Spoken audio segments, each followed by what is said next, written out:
A paz do Senhor, queridos amados irmãos, descomplicando a teologia, para minha honra poder contar com a sua presença, em nome de Jesus.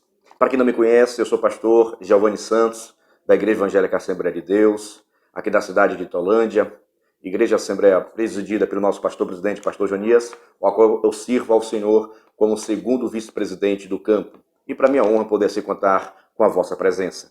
Nesse ano nós iniciamos um projeto novo, concernente à Escola Bíblica Dominical. Toda semana nós estamos postando vídeos novos com relação à escola, à lição dos adultos, que já postei, recentemente postei, vou deixar talvez o card aqui, para que assim você possa, se você ensinar a casa dos adultos, vou deixar aqui um card para que você possa observar. E essa lição, por exemplo, é a lição dos jovens. É isso mesmo, toda semana tem vídeos novos concernente à lição dos jovens e também a lição dos adultos. E toda quarta-feira, a partir das 9h30 e quinta-feira eu também estou com a live com relação à escola dominical. Quarta-feira é sobre a lição dos adultos. Na quinta-feira, com relação à lição dos jovens. E no sábado eu estou fazendo uma grande live sobre escatologia. Meu Deus, é coisa forte, viu? É para quem gosta da palavra do Senhor Jesus. E nesse sábado, por exemplo, eu vou estar fazendo a live concernente o tema o estado intermediário. Ou seja, onde os mortos estão, qual estado que estão os mortos, para onde é que eles vão, e assim por diante. E você já está convidado para fazer parte da nossa live, participar, fazer suas perguntas, nos questionar, aprender um pouquinho da palavra do Senhor, participar ativamente. Você já é o nosso convidado todo especial, tá bom? Sem demora nenhuma, vamos para o que nos interessa, né? Nós estamos aqui para falar um pouquinho sobre a revista dos jovens. Olha ela aqui. Olha. Na minha igreja, eu ensino a classe dos senhores, né? Minha lição é uma outra, mas essa daqui é a lição que minha esposa vai estar ensinando nesse domingo. Então, sempre é bom, né? Nós assim estamos assim passando um pouquinho do conhecimento. E a lição de hoje, nós já estamos chegando ao finalzinho, viu? Que lição abençoada. Tem ajudado muitas vidas, tem ajudado muitas igrejas. Eu tenho recebido muita gente falando da importância, como tem aprendido da palavra do Senhor, e isso é gratificante para com as nossas vidas, tá bom?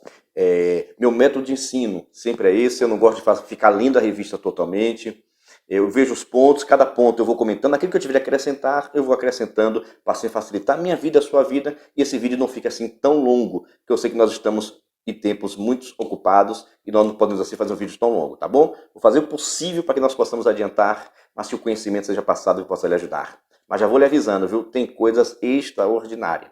Estudei bastante essa lição, pude assim ter um conhecimento mais amplo com relação aos fariseus, com relação aos publicanos, e tenha certeza que tem algo bom, tem muita coisa para você passar para os seus alunos, tem muitos subsídios teológicos. O meu vídeo, a intenção é essa, é trazer alguns subsídios teológicos que vêm ali ajudar na sua aula, em nome de Jesus. A lição de número 9, já abriu a sua lição? Perdoe-me, pegue sua caneta, pegue um caderno, que você vai precisar anotar algumas coisas aqui que eu tenho certeza que você, quando chegar na sua classe, domingo, você vai chegar, meu irmão, top, tá bom? Pegue sua caneta, pegue seu caderno, ou se você gostar de riscar na sua revista, fique à vontade, mas tenha certeza que você vai precisar. Vamos lá. Eu sempre digo aos professores que sempre há necessidade de você explorar o máximo possível com relação ao tema. Porque toda revista ela possui um tema, exatamente por isso, que é esse tema que vai nortear toda a nossa revista. E o tema da nossa lição, da lição 9 dos jovens, é a oração do fariseu e do publicano. E se bem que só nesse tema só aqui você já poderia ficar de manhã toda. Com relação ao subsídio teológico e tudo, já pode ficar de manhã toda nesse tema explorando essa questão. Eu, por exemplo, quero falar um pouquinho já com relação à oração. Gente, tem sido difícil orar. A igreja, com o passar do tempo, em vez de orar mais, a igreja tem orado menos. Eu não sei aí na sua igreja, mas coloque aí nos comentários, por gentileza, se na sua igreja o povo ainda está orando, se o povo ainda ora de joelho, se o povo chega cedo para participar da oração, ou já chega na igreja na hora que já está cantando os hinos da harpa. E coloque aí nos comentários, por gentileza, como é que está na sua igreja essa questão da oração, viu? E quando eu falo da sua igreja, tem referente a você, não, porque fica muito feio. Fala de você mesmo, porque nós sabemos também que as orações têm diminuído em todas as igrejas. Isso é bastante preocupante. Nesse tema oração, por exemplo, quero trazer algo que para que você possa compreender melhor, para que você possa aprender melhor, né? Se nós fossemos falar, pastor, o que é oração? Isso todo mundo já sabe, todo crente já sabe de qual salteado. Que oração é conversar com Deus, é falar com Deus.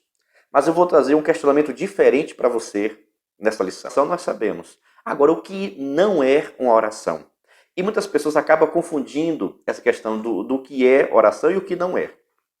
Eu vou passar para vocês aqui agora essas 5 coisas, mas isso não significa que você está orando a Deus. Eu falei a você, pegue sua caneta aí para você ver. Então vamos lá. 5 coisas que não são orações. Não são. Primeira coisa, a oração ela não é uma mágica. Não é porque você vai estar orando que coisas maravilhosas vão estar acontecendo.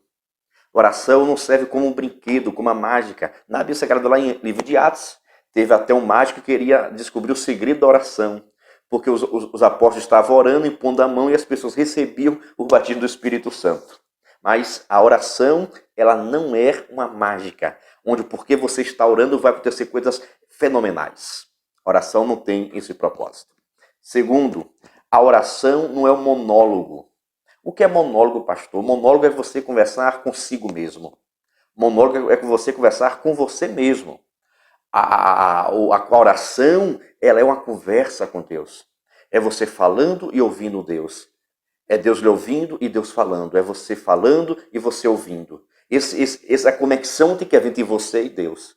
Mas pastor, e Deus ele vai estar com você? Deus está ali ouvindo todas as vezes. E se você parar para ouvir, você vai perceber que Deus responde suas orações. Que Deus fala com você ao seu coração e ao seu entendimento com a resposta que você está pedindo. Olha só, oração não é um monólogo, e sim uma conversa, um diálogo entre você e Deus e você. Terceiro lugar, a oração não é uma relação utilitária. A oração não é uma relação utilitária. Como assim, pastor? Explica um pouquinho, para ficar um pouquinho mais fácil, para que eu possa chegar domingo na minha classe e ensinar para os meus alunos. Oração utilitária é isso. Você só ora quando precisa de alguma coisa. Quando Deus é útil a você. Eita, meu Deus do céu.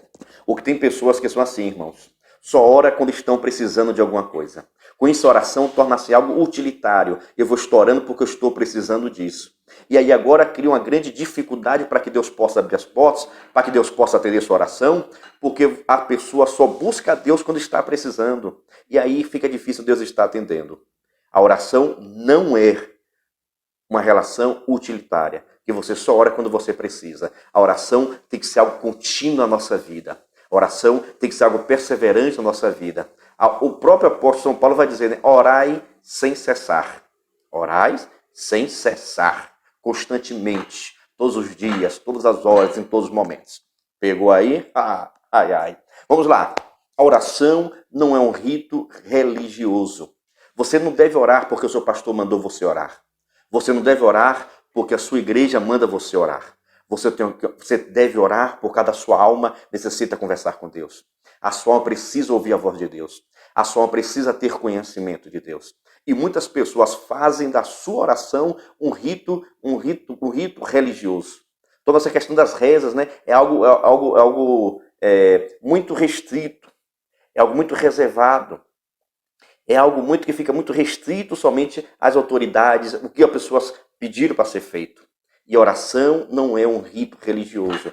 A oração é algo que vai encher sua vida de paz. A oração é você falar com Deus e ouvir também a voz de Deus. Em quinto lugar, a oração não é... Agora você vai anotar, viu? Eu já vou pedindo a você, viu?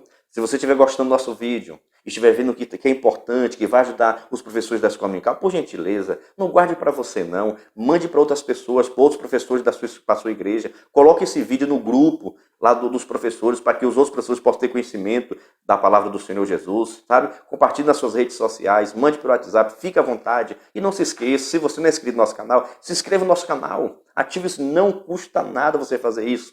E por que, pastor, eu vou me inscrever no canal? Por que, pastor, eu vou deixar meu like? Porque assim o YouTube vai entender que é um vídeo interessante e vai começar a compartilhar com outras pessoas. Assim, mais pessoas terão a oportunidade de estar ouvindo a palavra de Deus. Tá bom? Vai lá que você está nos ajudando, tá bom? Já se inscreveu? Vamos.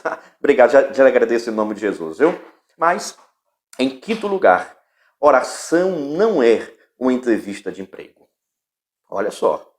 A oração não é uma entrevista de emprego. O que é que eu estou querendo falar nesse contexto? É que oração não é um lugar onde você vai estar apresentando as suas qualidades. Oração não é um lugar onde você vai se apresentar mostrando o que você faz de bom, mostrando o que você tem de melhor, mostrando quem é você, mostrando o que você faz, mostrando que você tem capacidade para exercer as funções, mostrando as realizações que você já teve. Não. A oração não é uma entrevista de emprego. E tem muitas pessoas, irmãos, que quando estão orando a Deus, fazem da sua oração entrevista de emprego e começam a mostrar suas qualidades, começam a mostrar suas competências. Não se preocupe não, porque o Deus que você adora, Ele te conhece. Não se preocupe não, que o Deus que você adora, Ele conhece muito bem as tuas qualidades. Mas, já te digo também, Ele conhece os teus defeitos. Mas o bom é que Deus é diferente da gente. Nós valorizamos muito os defeitos das pessoas, mas o Deus que nós adoramos valoriza e potencializa as nossas qualidades. Pronto, meus irmãos, né? Vamos iniciar agora o ponto 1 da nossa lição, falando acerca dos fariseus. A oração dos fariseus.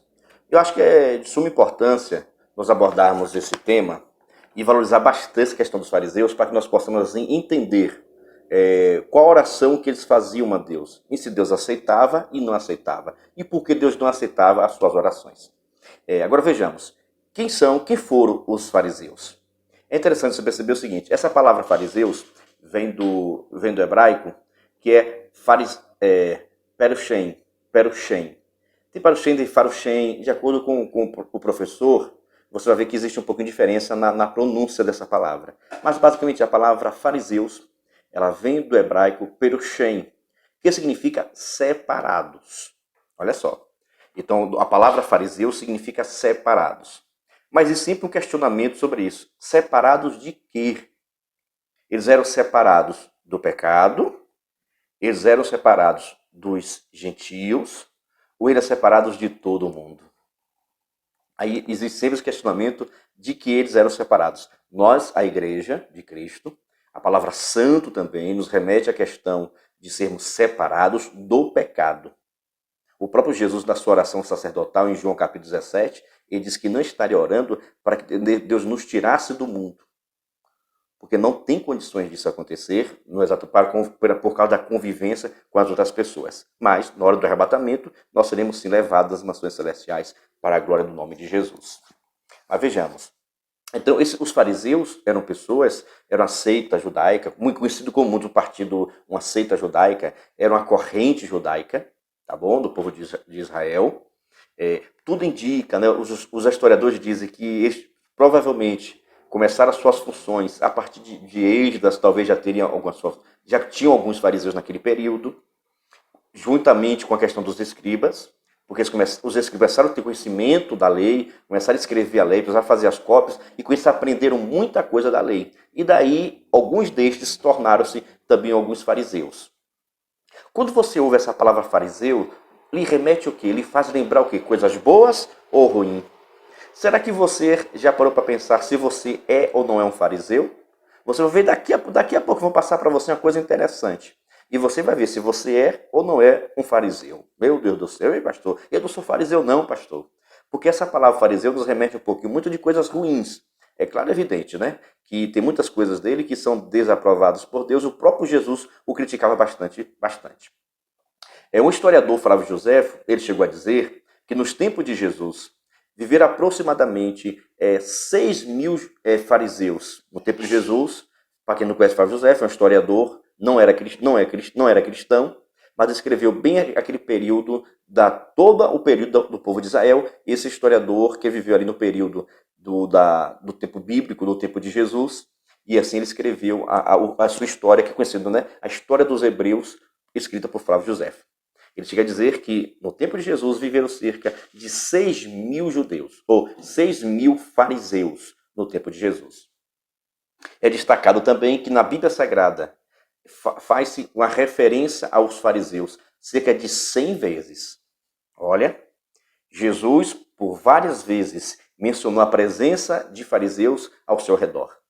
Então, se você for ver, é um povo, é uma seita judaica que vale a pena nós estarmos de olho, analisando, para ver os seus ensinamentos, para ver qual era o teor dos seus ensinamentos e por que Jesus criticava bastante, porque João Batista criticava bastante. E se só tinha defeitos, se também neles não tinha as suas qualidades.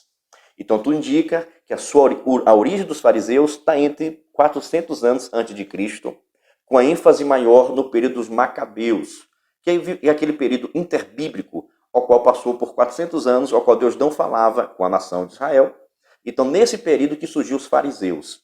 Amém até aí? Chamado o período interbíblico, ou período do silêncio de Deus, que está praticamente entre ali o livro de Malaquias e o livro de Mateus.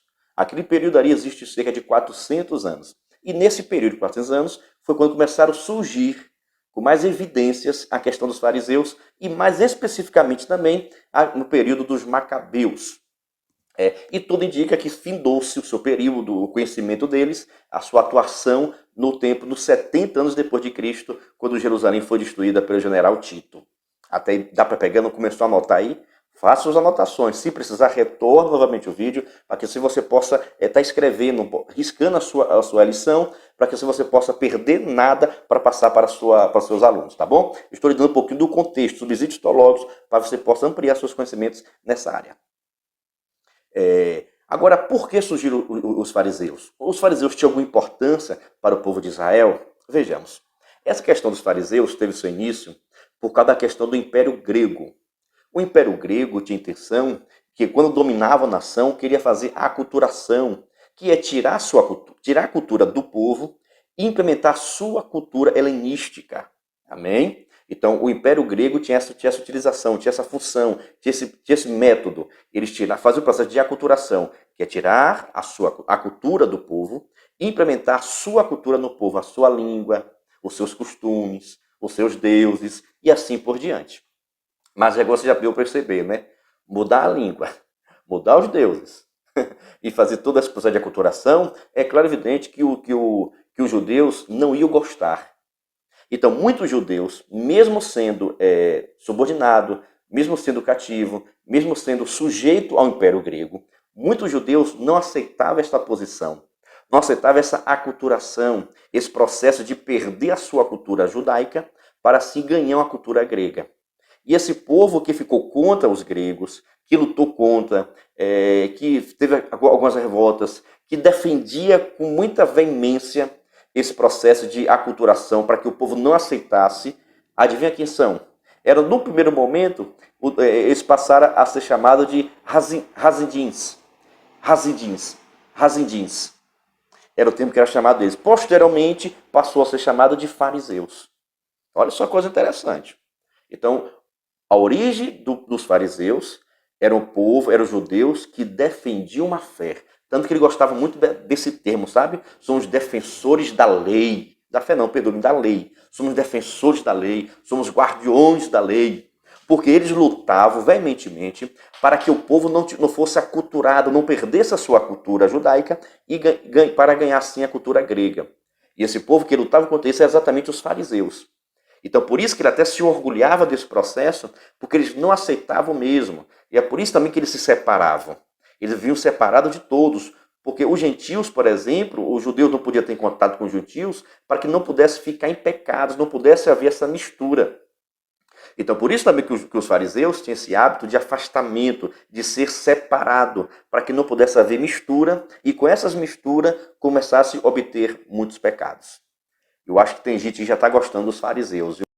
Pois é, meus irmãos, se destaca na questão dos fariseus também, que eles acabaram criando, ou organizando praticamente, 613 preceitos da lei, ou praticamente mandamentos, para que os judeus não pecassem contra Deus e assim sofressem todas as consequências que o pecado traz.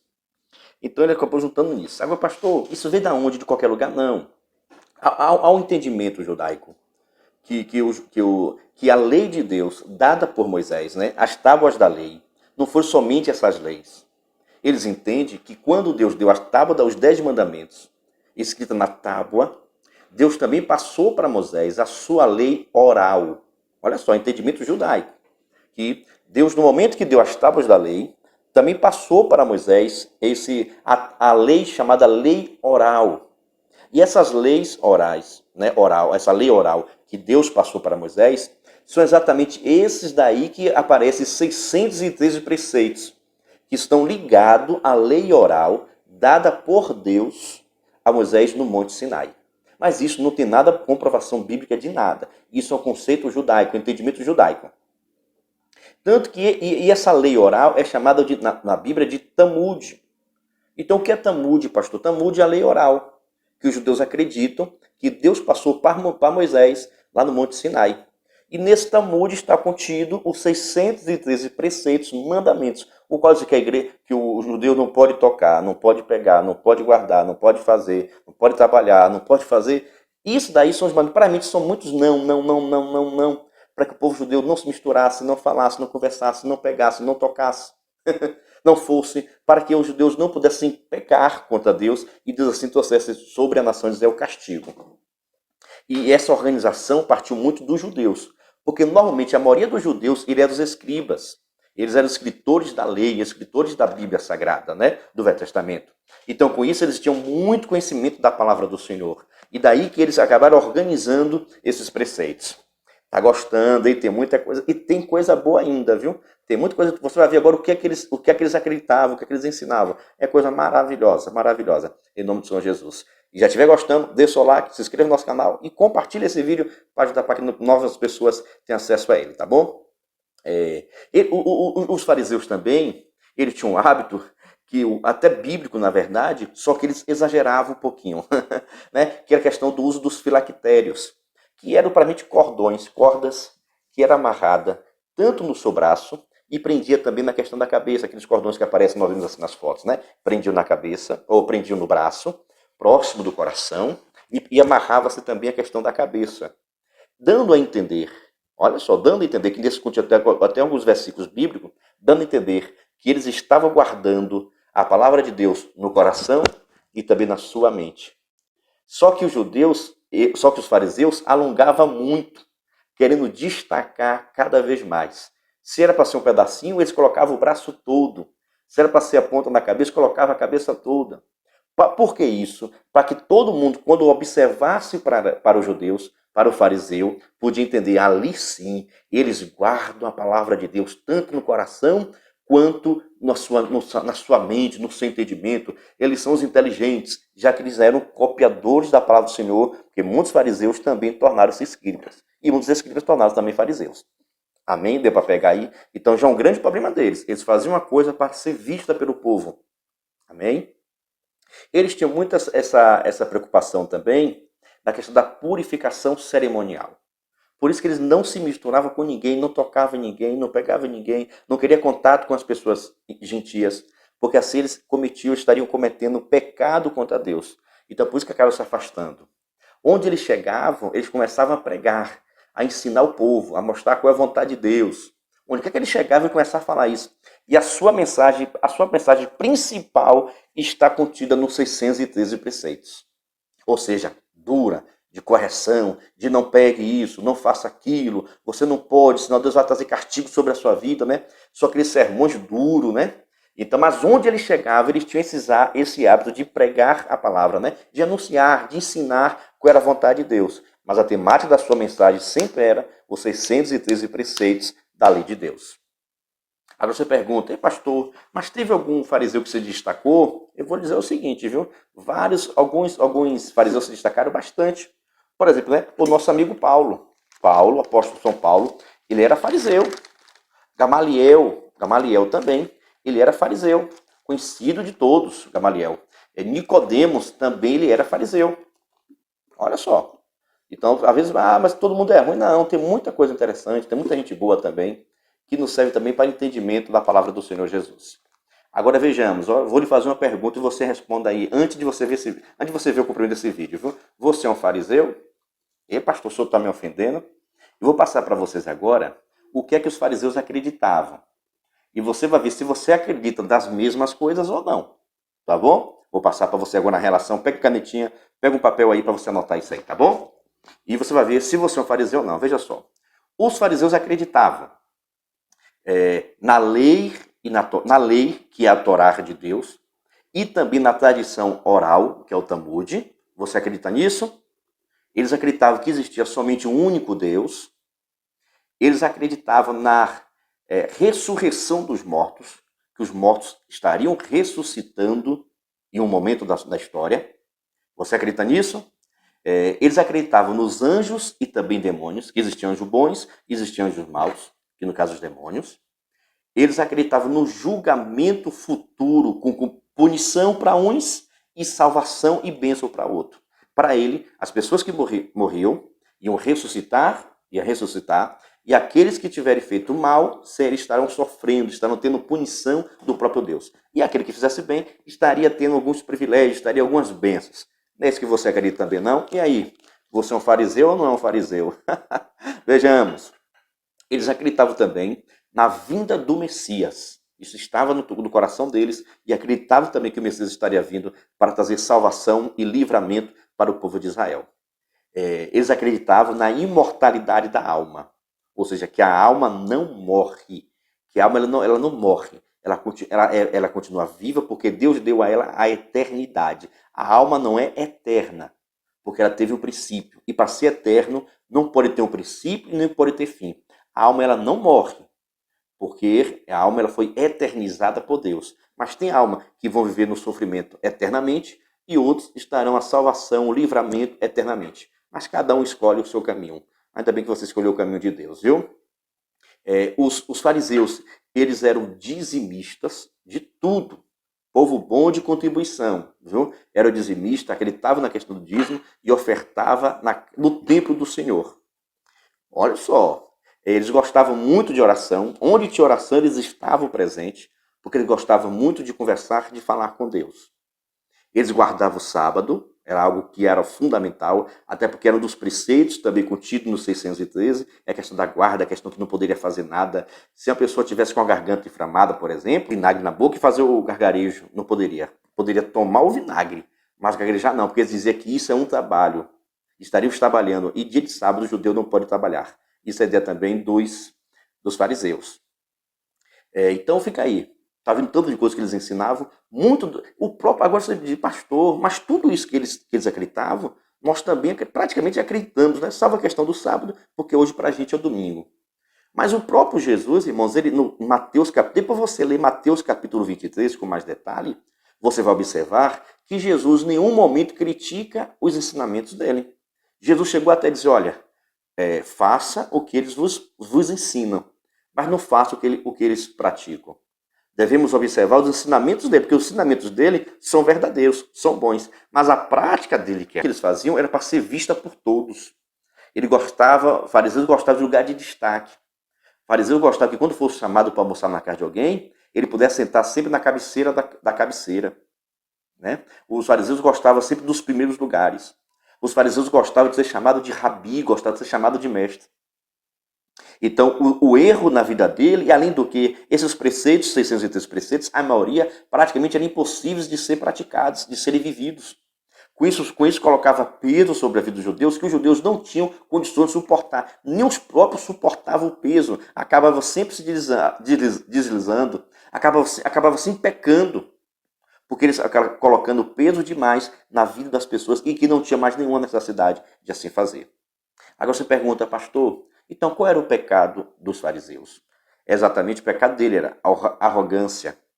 O pecado dele era prepotência, orgulho, a exaltação. E todos esses sentimentos, todas essas atividades dele os tornaram distanciados de Deus. É por isso que ele chega na sua oração clamando a Deus, suplicando ao Senhor, e a sua oração acaba sendo servindo como crítica, porque Deus não vai estar ouvindo a oração daquele pecador se exaltando e glorificando a si mesmo. Pronto, meus irmãos, vamos agora iniciar o segundo ponto, a oração do publicano. É algo também, irmãos, fenomenal. Eu já quero perguntar a você o seguinte, por que você vai para a igreja? Você já parou para pensar por que você vai para a igreja? Por que você precisa ir para a igreja? Será que você precisa ir para a igreja porque você é santo? Por isso você vai para a igreja para se santificar mais? Ou você vai para a igreja porque você é um pecador que precisa da graça de Deus para a salvação?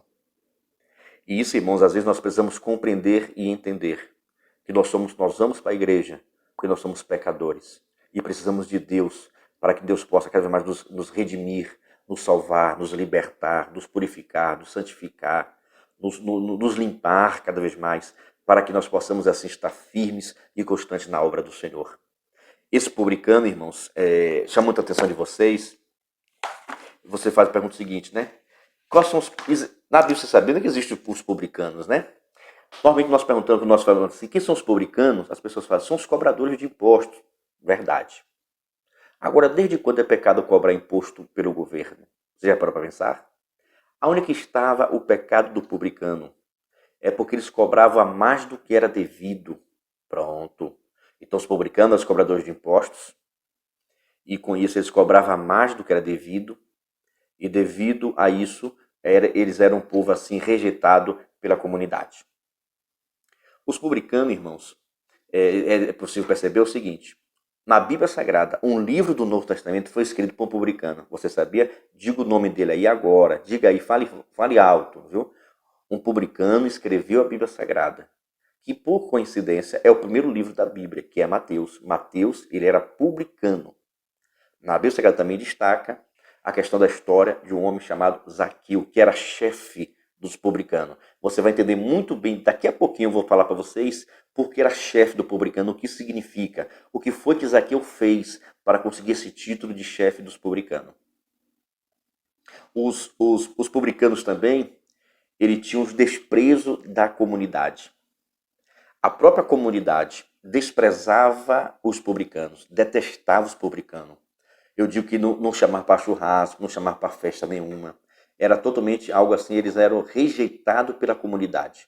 Ninguém gostava da presença deles.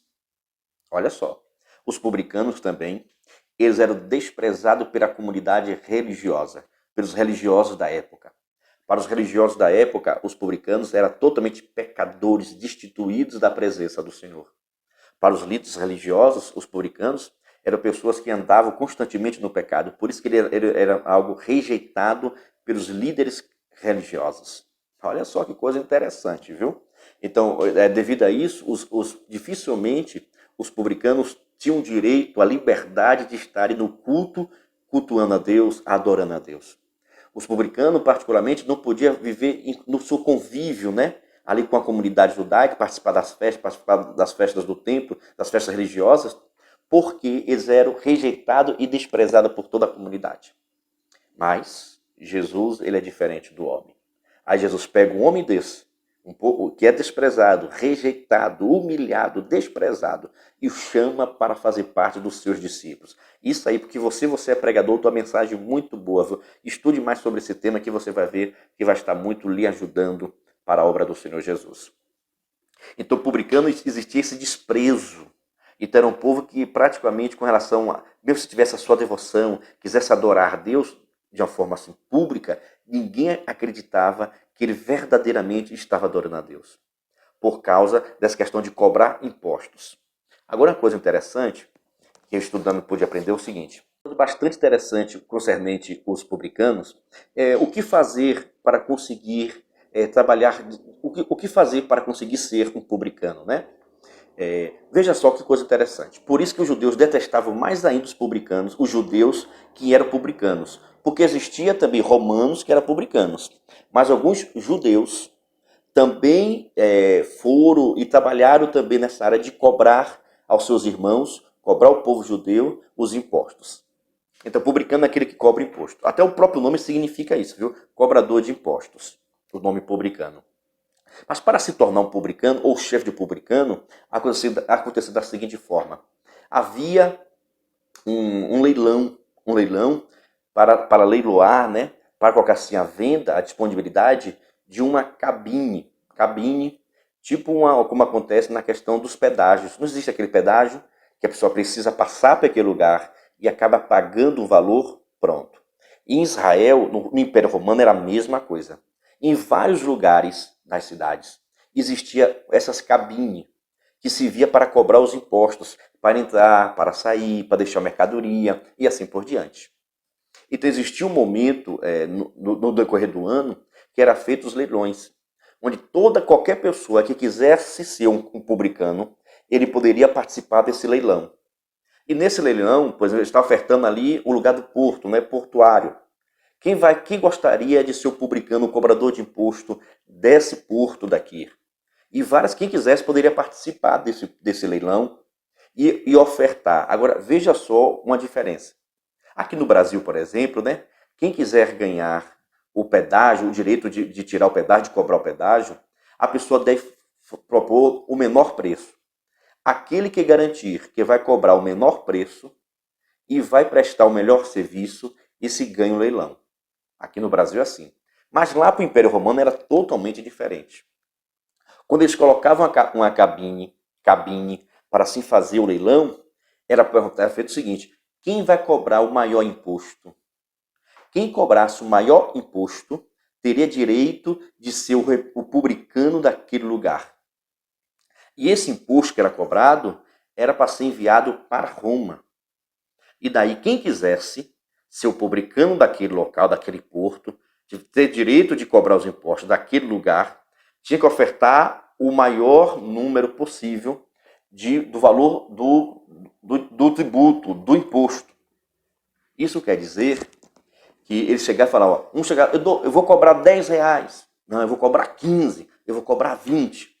Pensa só como ficava o povo judeu quando saber que Mateus, que o próprio Zaqueu, eles falavam que iam cobrar o maior valor possível dos seus próprios irmãos. Daí porque eles detestavam. E essas pessoas acabavam ganhando o direito de tirar o pedágio, de cobrar o imposto, e o que faziam? E todo o valor que eles falavam, eles tinham que mandar esse valor para Roma. Por isso que eles acabavam fazendo o quê? Cobrando a mais. E falou, para Roma eu vou mandar 15. Eles acabavam cobrando 20. Porque 5 era para Roma, 15 era para Roma e 5 era deles.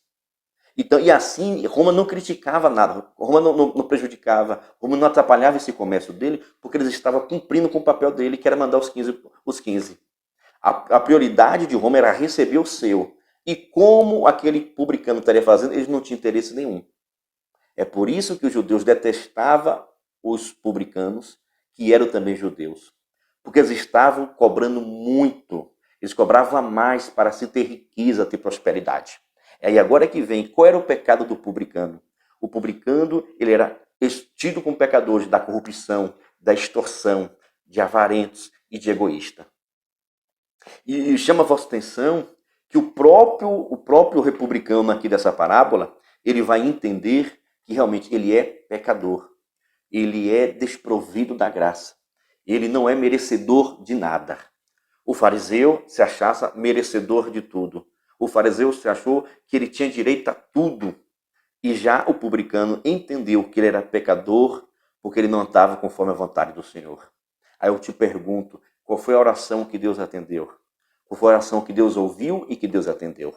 É claro que a oração do publicano, porque ele se entende, ele percebe que é pecador e todo pecador precisa de Deus.